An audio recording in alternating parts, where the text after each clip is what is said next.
देखिए, अगर आपको इस देश में रहना है तो चुप रहना सीखना होगा। अगर आप अपने हक की लड़ाई के लिए आवाज उठाते हैं तो आपको जेल में डाला जाएगा, पीटा जाएगा, गंभीर रूप से घायल किया जाएगा। देखिए, यही हाल हुआ है। पटना में बहुत बड़ी संख्या में अभ्यर्थी एस्टेट को लेके, बिहार एस्टेट को लेके धरना प्रदर्शन कर रहे थे, जिसके चलते उनको मिला क्या, जिसके चलते उनको लातों से पीटा गया, डंडों से मारा गया और जिसमें गंभीर रूप से जो है 2 बच्चे बहुत घायल हो चुके हैं।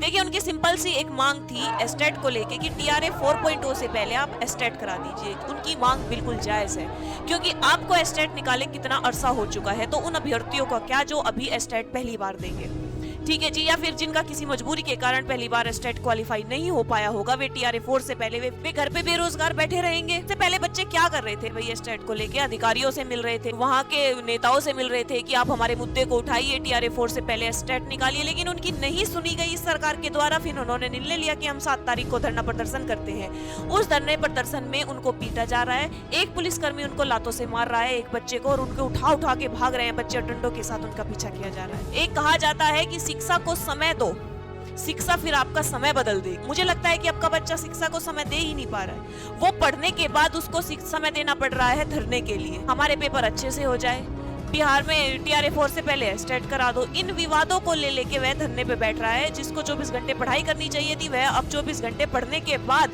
धरने पे भी बैठ रहा है। तो ये देखिए अपने देश का हाल क्या है। अगर यहीं पे किसी नेता का बच्चा पीटा होता और गंभीर रूप से घायल होता तो पूरे मीडिया कवरेज में खाली वही आता है ना, इसको इंटरनेशनल मुद्दा बना दिया जाता। लेकिन अगर आज का युवा सड़कों पर है तो इसका मुद्दा कहीं कुछ नहीं उठाया जा रहा कि जड़ें तो कड़वी होती है लेकिन फल मीठा होता है। और मैं कहती हूँ शिक्षा की जड़ें भी कड़वी होती है, और आजकल जैसी सरकार काम कर रही है शिक्षा का फल भी कड़वा ही होता है। एक बच्चा, ये देखिए इस देश की विडंबना तो देखिए कि जहाँ छात्र को इस समय पर पढ़ना चाहिए था, वह सड़कों पर अपने हक के लिए सड़कों पर लड़ रहा है, और उसको लड़ने भी नहीं दिया जा रहा है, उसकी बातें भी नहीं सुनी जा रही है। क्योंकि आजकल ये छात्रों को, युवाओं को अपना वोट बैंक मान ही नहीं रहे हैं, ये धर्म के ठेकेदारों को अपना वोट बैंक मांगते हैं। आज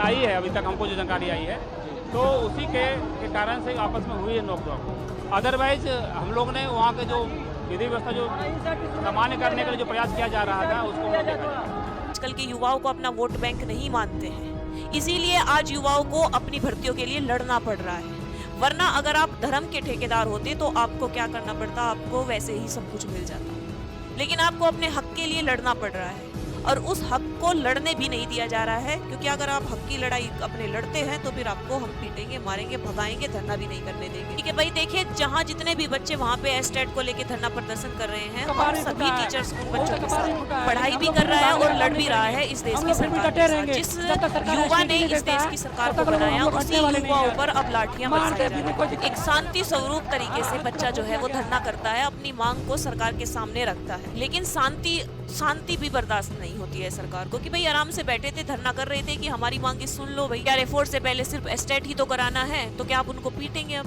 मतलब जो बच्चे गंभीर रूप से घायल हुए हैं वो किसी का बेटा होगा, किसी माँ ने उसको भेजा होगा कि जा बेटा, वैसे ही घर में खर्चा नहीं चल रहा है तो तेरी भर्ती वैसे ही नहीं निकल रही है, जा धरना ही कर ले, क्या पता ये सरकार सुन ले। तो धरने में क्या मिला उसको मिली पिटाई। अब वो माँ क्या करेगी उसकी? या तो फिर आप ये कह दीजिए कि बच्चों को कि आप पढ़ना ही छोड़ दीजिए। पढ़ाई जब आपको भर्तियां ही अच्छे तरीके से नहीं निकालनी है, नहीं करना है बच्चों की मांगों को पूरा, तो बच्चों को साफ क्लियर में बोल दीजिए कि पढ़ाई छोड़ दीजिए। जब आपको शिक्षक भर्ती ही नहीं निकालनी है तो क्यों करवाते हैं आप डीएलएड, क्यों करवाते हैं आप बीएड? आपकी भर्तियों का कोई समय नहीं है, कोई टाइम नहीं है, कभी का कब निकाल रहे हो। इलेक्शन सर पे है तो निकाल देते हैं, नहीं है सर पे तो नहीं निकालते हैं।